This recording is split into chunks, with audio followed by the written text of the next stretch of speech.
So, I mean, depending on how, because I don't want to, have people come on here and say spoilers. So I'm just gonna keep it very brief when it comes to talking about the plot. And it just involves Ryan Gosling, who's a Blade Runner, who's Officer K, who's part of the Los Angeles Police Department in 2049. Keep it real brief, keep it real simple. And I'd have to say that this film is really, really good, and maybe on my list of maybe one of my favorite films so far this year. Really? I think it's really visually beautiful. Denis Villeneuve, who directed this, I mean, he has a very very nice eye for style. Oh, yeah. And for visuals. His past movies have shown it. That's one when we were talking about it last time when it first premiered. I said, this is probably one of the only guys I could think that could maybe pull it off.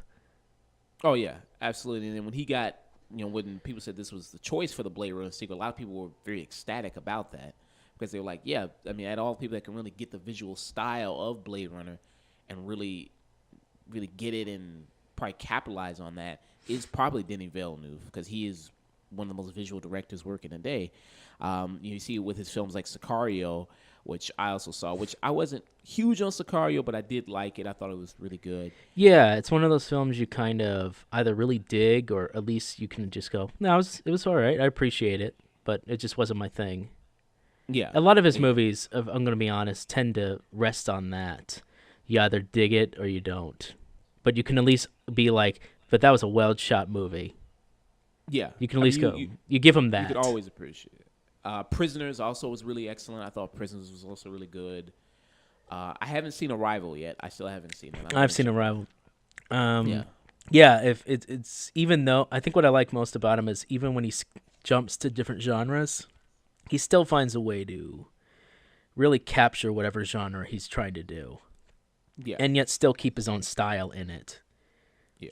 Absolutely. I would say probably one of my favorites that he's done is the psychological thriller Enemy that he did with what's that boy's name? Jake Gyllenhaal. Yeah, there you go, Jake Gyllenhaal.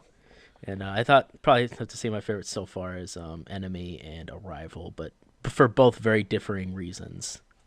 Nice. I still need to see Enemy as well. I haven't seen that.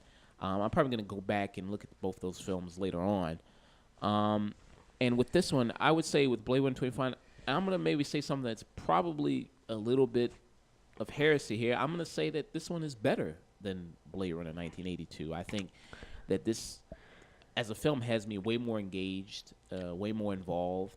I think the arc of Ryan Gosling's character as Officer K is really much better than Harrison Ford's. I think a lot of the performances here are great, I think, from top to bottom. As I just mentioned, Ryan Gosling's character, even though he's playing just a Blade Runner, I mean, I think he's really engaging, really brings more emotion to the role. I think Ana de Armas, who's in the film, who plays a kind of basically Siri kind of brought to life almost like this this artificial kind of figure, artificial intelligence kind of figure, almost like if you ever seen the movie Her, the Spike Jonze film. With Ethan Hawke? No, with Joaquin Phoenix. Joaquin Phoenix, sorry. I get them confused. So yeah, with Joaquin Phoenix. So it's basically like that kind of creation, kind of more of a brought to life, more physical. And I think she does a really excellent job. Nice. And she's popped up in a couple of things here and there. She's never really been a major part of anything, but I think this one is a big breakout role for her. I think she does excellent. Another person who this is like a big breakout for them is a woman called Sylvia Hoeks, who plays basically the right-hand woman to Jared Leto's character, Wallace, who he plays the kind of the new Tyrell of the film, the person who's invented these new line of replicants. Yeah, they're called Nexus, right? Nexus something. Yes. I mean, I don't know if his versions are called Nexuses. I don't think they give like a specific name to his versions. I guess I just call them the Wallace ones, I guess. I think that's what I heard. I think that's what they're called. Wallace. He just started an entirely new line. Yeah, because these now the ones he's created are supposed to be more obedient, more subservient to them. Because that was like a big issue with the Tyrell replicants, the Nexus series, because they kind of were more rebellious. You know, they kind of more thought on their own. More murdering. More murdering. So these ones, the ones that Jared Leto's created, are supposed to be not that way at all. They're supposed to be more subservient. And because they were like, well, we need replicants again in order to colonize all these other off-world planets and things of such. So that's why we need them. And Sylvia Hooks as Love, I think she also does a really excellent job. You mean film. Joy? No. So there's two women in the film: Anna de Armas, who plays Joy, and then another woman, Sylvia Hooks, who plays Love. Oh, okay. So Love is basically, she's the right hand woman to the Jared Leto character. She's like an assistant character, and she's, I think, also very excellent. I wouldn't be surprised if she gets, I said maybe an Oscar nomination for Best Supporting Actress. I mean, that's how good I think she really does in the role. And Jared Leto as Wallace character, he's barely even in it, really. I mean, he's in a handful of scenes. I think in the scenes that he is in, he does a fair job. You know, nothing too great. I mean, I think he's one of the weakest links in the film, honestly. I've been hearing that a lot, that Jared Leto is been one of the weaker links. Yeah, I mean, some people say he's outright terrible. I wouldn't say that. I mean, he's not really doing anything to me different than what Rutger Hauer did in something like Blade Runner. You know what I mean? That very Pacific cadence and speech. I think there's a difference, though, from what I've seen the clips of him so far, though. And again, I haven't seen the full movie, so I can't express exactly what you're saying. But I mean, kind of the move. I think what really made the first Blade Runner kind of interesting was Rutger Hauer's character. Right. But besides that, he kind of had this interesting drawl and this kind of crazy, always like slightly unhinged feeling to him, even though he was so calm, and that really showed throughout most of his scenes. I think that's not the same from Jared's, but I can see kind of what you're saying, but I don't know. I think that's also what I kind of thought was interesting about the first Blade Runner was the first Blade Runner was less about Harrison Ford as Deckard.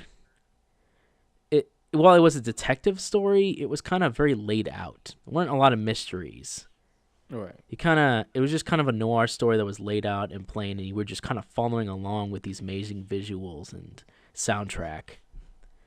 And that really kind of got it. And I think it was more about the replicant story and Rutger Hauer just trying to kind of stay alive in this world that basically hates them. And finding a sense of validity in the short time frame they have.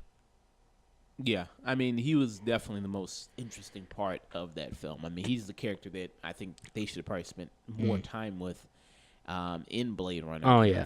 I think many people would agree that would have been it. But, I mean, I'm glad to hear that there's a good story arc.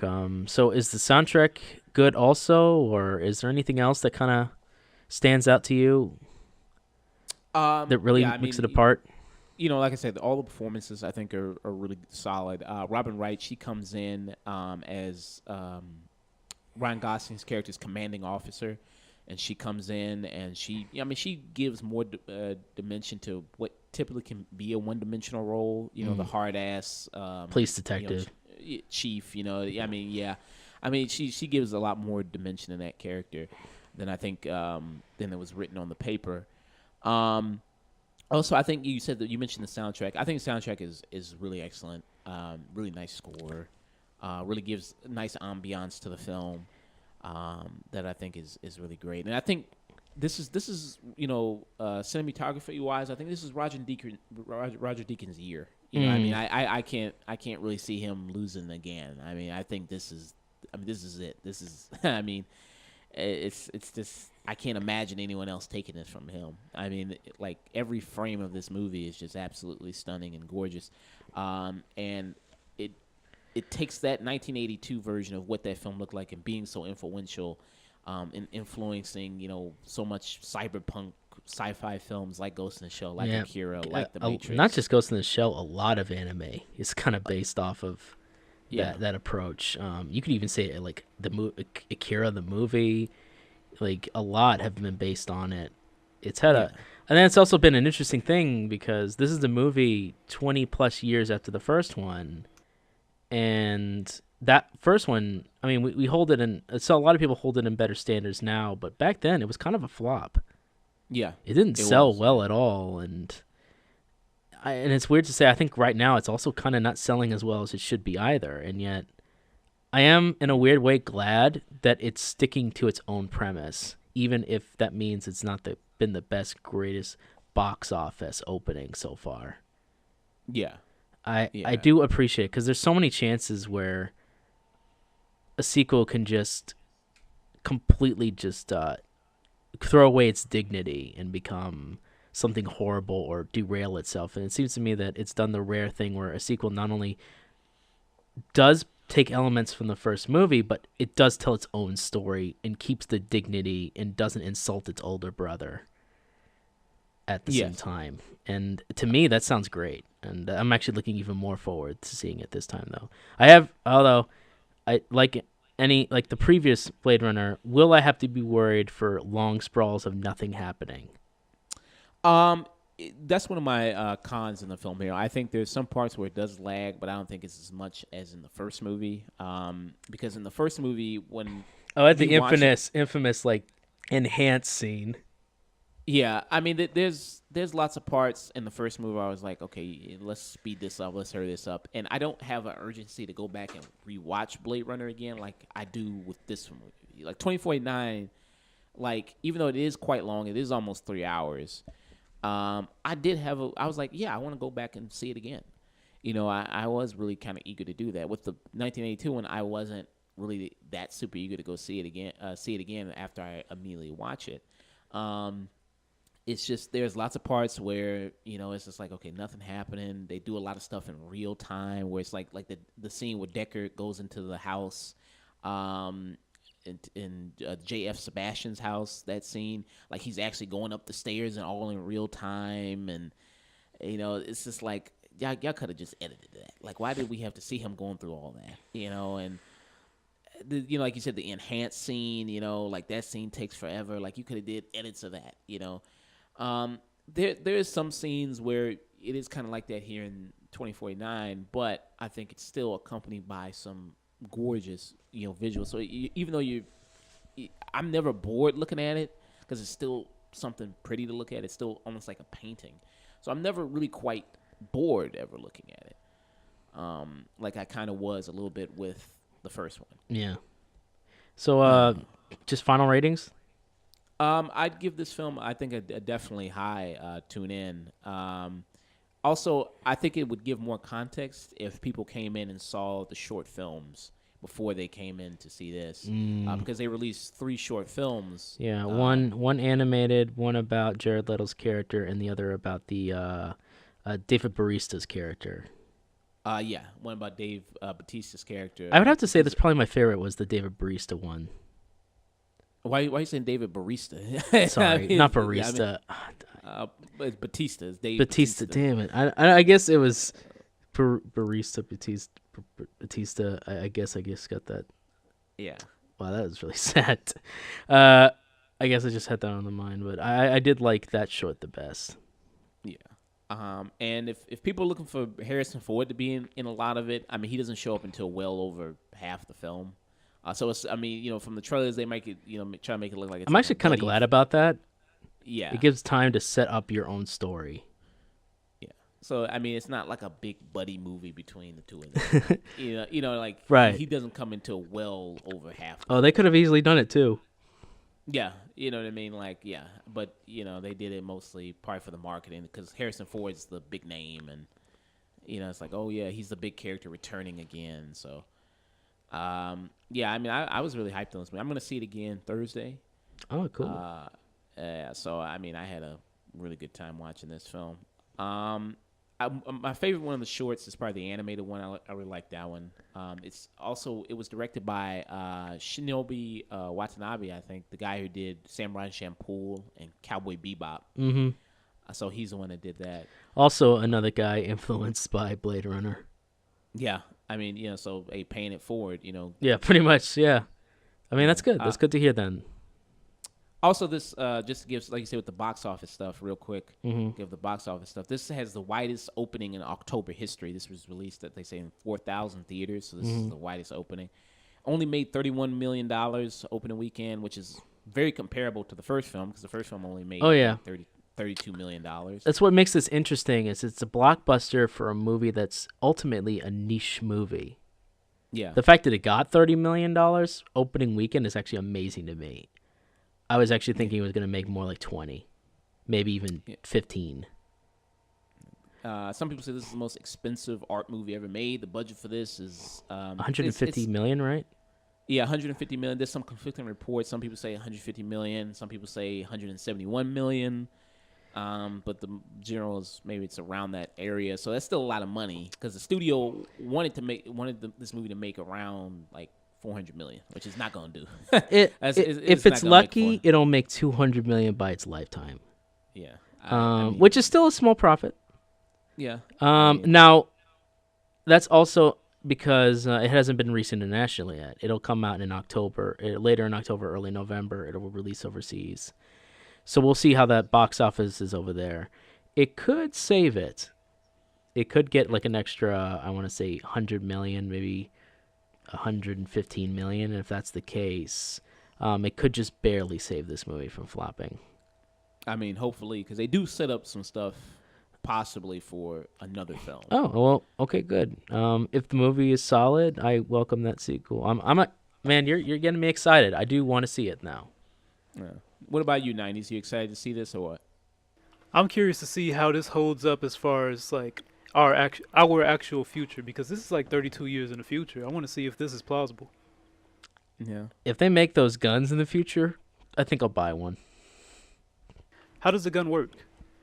The gun, well, in the first movie, it was a use of hydraulic systems that applied to some blah blah blah techno jargon that enhances bullet frame using I think a ridiculous bullet to kill these replicants.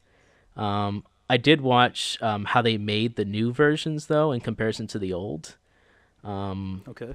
The original was just made from a stock gun that they put other parts and just mishmashed into making it. The new one, they tried to make it a little bit more sleeker design while still retaining to it. You can actually check it out on YouTube. They did a comparison of showing the replicas of the original gun and the new ones. If you want to go to just look up a Blade Runner 2049 gun, and they'll be one with it's an episode where the guy from Mythbusters, that's been one of his favorite props of all time is the Blade Runner gun, and he gets to show them off, and it's really neat. It shows a lot of detail and a lot of thought went into the production of this movie and the sequel. He even in one of it, he even gets to see the actual replica because somebody he knew bought it, and just now has it. And so, yeah, man, if anyone wants to see it, I'm surprised I overlooked that myself because that's the guys from Tested, I think, right? Yeah, Tested. It just got released, I think, 2 days ago. They did a video to show off the new guns. It's actually really sleek looking. It's really neat. Yeah, there's a lot of nice designs, like the flying car designs in the film. That's all really nice. And you notice in the film, there's only one, you only really see Ryan Gosling's character really flying around typically in the car. You don't really see, before you saw a lot of other cars. It's like you don't really see that as much. The world isn't as crowded as much as the other version were. So it's almost like poverty is really hit this world even harder. Because Jared Leto's character is a combination of Elon Musk and Steve Jobs, because he kind of saved this future world from hunger because they were starving. So It's really interesting. It's really good stuff. Man, you're just making me interested more in this movie. I can't wait.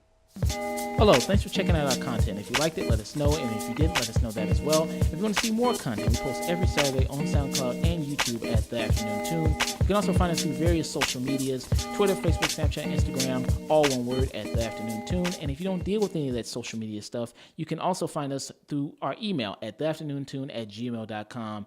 And don't forget to always stay tuned.